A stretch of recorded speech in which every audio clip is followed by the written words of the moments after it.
Hello बच्चों, let's see this question. The question states that in which case change in entropy is negative, right? So यहाँ पर हमारे पास चार conditions दे रखी है एंड हमें इनमें से बताना है कौन से केस में जो एंट्रोपी में चेंज आएगा वो नेगेटिव होगा, राइट? स्टार्ट करते हैं। सबसे पहली चीज जो की कंसेप्ट हम यहाँ पे यूज करेंगे इस क्वेश्चन को सॉल्व करने के लिए, that is basically entropy only, right? Entropy की हेल्प से हम इस क्वेश्चन को सॉल्व करेंगे। सबसे पहली चीज, एंट्रोपी होती क्या है? Entropy is basically randomness, right? Randomness.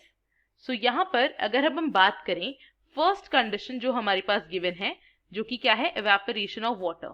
So A part की अगर हम बात करते हैं, फर्स्ट हमारे पास दे रखा है evaporation of water, मतलब H2O लिक्विड स्टेट से किस में जा रहा है? H2O वेपर स्टेट में जा रहा है, राइट? सो इस वाले केस में क्या होगा? डेल्टा एस जो है रैंडमनेस वो इंक्रीज होगी।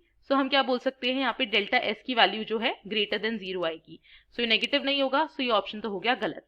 अब अगर हम बात करते हैं ऑप्शन नंबर बी की, सो यहाँ पर हम क्या कह रहे हैं? Expansion of gas, expansion of gas at constant temperature.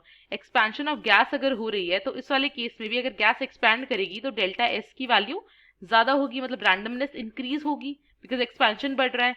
सो यहाँ पर भी delta S that is change in entropy क्या होगा? पॉजिटिव। तो ये ऑप्शन भी क्या हो गया? गलत। नेक्स्ट अगर हम बात करते हैं sublimation of solid to gas, so basically मान लो कि कोई कंपाउंड ए है जो सॉलिड से कंपाउंड ए गैसियस फेज में जा रहा है। यहाँ पे हम इक्विलिब्रियम कंसिडर कर लेते हैं इस वाले कंडीशन के लिए। सो ए सॉलिड जो है वो किस में जा रहा है? ए गैसियस फेज में जा रहा है। सो यहाँ पे सब्लिमेशन हो रहा है, राइट? सो अगर कोई कंपाउंड सॉलिड से गैसियस फेज में जा रहा है तो यहाँ पे रैंडमनेस जो है वो इंक्रीज हो रही है। अगर रैंडमनेस बढ़ रही है सो डेल्टा एस भी क्या होगा? बढ़ेगा, राइट? सो डेल्टा एस यहाँ पर इंक्रीज होगा एंड अगर डेल्टा एस यहाँ पे इंक्रीज होगा तो हम क्या बोलेंगे? यहाँ पे भी चेंज ऑफ एंट्रोपी जो है वो पॉजिटिव होगी। तो ये भी ऑप्शन गलत हो गया।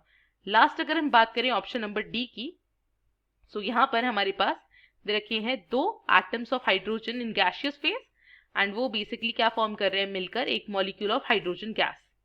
सो यहाँ पर हम बेसिकली यूज करने वाले हैं कॉन्सेप्ट ऑफ डेल्टा एनजी।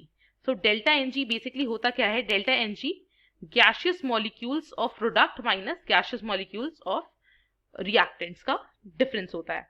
सो यहाँ पे बेसिकली हम जो प्रोडक्ट है हमारा उसके गैसियस मोल्स कितने हैं? 1। सो 1 minus gaseous moles of reactant कितने यहाँ पे? 2, राइट? सो ये हमारे पास कितना आ जाएगा? -1, right?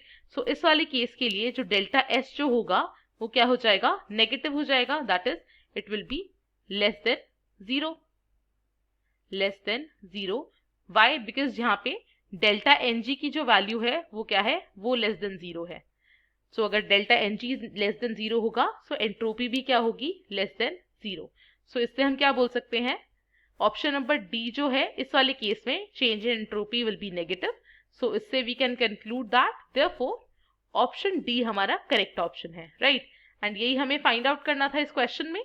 I hope you understood. Thank you and all the very best.